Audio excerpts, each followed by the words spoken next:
Next question है हमारा, on March 31, 2017 Rakesh had an overdraft of ₹8,000 as shown by his cash book. अब यहाँ पर लिखा हुआ है कि जो हमें कैश बुक का कौन सा बैलेंस गिवन है, ओवरड्राफ्ट बैलेंस गिवन है, यानी कि जो बैलेंस गिवन है वो हमारा नेगेटिव बैलेंस है। तो इस 8,000 को हमें किस साइड पर लिखना पड़ेगा, माइनस साइड पर। फिर नेक्स्ट पॉइंट क्या कह रहा है, cheques amounting to ₹2,000 had been paid in by him but not collected by the bank, यानी कि चेक डिपॉजिट तो हुए लेकिन वो बैंक में कलेक्ट नहीं हुए। तो हमारे पास कैश बुक का बैलेंस गिवन है, तो हमें किसके साथ चलना है, पासबुक के हिसाब से। तो cheque deposited but not collected by bank, वो हमें किस साइड पर लिखना है, माइनस साइड पर।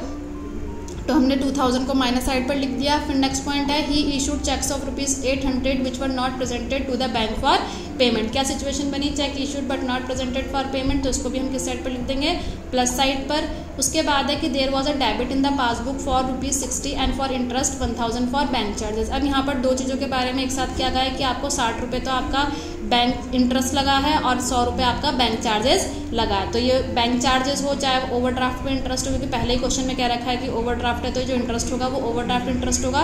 दोनों को ही हमें किस साइड पर रखना है, माइनस साइड पर। यहाँ पर हम इसको माइनस साइड पर रख देंगे, दोनों का टोटल करेंगे। टोटल करके जो है इस साइड ज़्यादा आ रही है वैल्यू और इस साइड कम आ रही है, तो इस साइड वाली वैल्यू को इस साइड वाली वैल्यू से माइनस कर देंगे। तो 9360 हमारा क्या आ गया, आंसर आ गया। और यहाँ पर कैश बुक लिखा हुआ था तो यहाँ पर पासबुक आना है, गलत हो गया, यहाँ पर कैश नहीं आएगा, यहाँ पर पासबुक आएगा।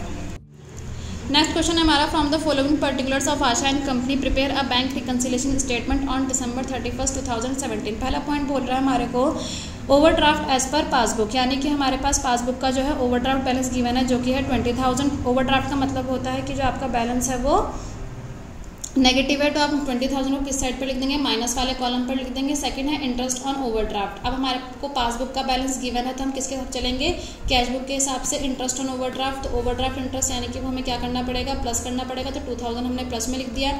उसके बाद है insurance premium paid by the bank, यानी कि बैंक ने जो है डायरेक्टली पेमेंट कर दिया, तो वो भी हमें किस साइड पर लिखना है, प्लस साइड पर। तो 200 भी क्या हो जाएगा हमारा, प्लस हो जाएगा। नेक्स्ट है cheque issued but not presented for payment. Cheque issue हुआ लेकिन वो पेमेंट के लिए जो है प्रेजेंट नहीं हुआ, तो उसको हम क्या लिख करेंगे, माइनस, इधर आ जाएगा हमारा माइनस। उसके बाद है cheque deposited but not yet clear. Cheque deposit तो हुआ लेकिन वो क्लियर नहीं हुआ, तो cheque deposited but not collected by the bank, तो ये क्या हो जाएगा, प्लस। तो हमारा 6000 भी किस में आ जाएगा, प्लस में आ जाएगा। उसके बाद है wrongly debited bye the bank, यानी कि जो बैंक ने क्या करा, कोई जो अमाउंट थी वो उसने हमारे से क्या कर दिया था, डेबिट कर दिया था। डेबिट का मतलब होता है कि बैंक वालों ने उस चीज़ को माइनस कर दिया था, लेकिन हमारे ने तो उसको माइनस नहीं करा था, तो हमें उसको क्या करना पड़ेगा, प्लस करना पड़ेगा, क्योंकि हमारे हिसाब से वो चीज़ क्या है, प्लस है। और अभी हमें किसके हिसाब से चल रहे हैं, पासबुक के बैलेंस दे रखा है हमें, तो हमें किसके उससे चलना है कि कैश बुक में जैसे जैसे एंट्रीज हो रखी होंगी अब हमें पासबुक में भी वैसे ही एंट्री करनी पड़ेगी। तो यहाँ पर क्या है, wrongly debited bye the bank, यानी कि बैंक ने गलती से कुछ पैसा 500 रुपये हमारे अकाउंट से माइनस कर दिया था।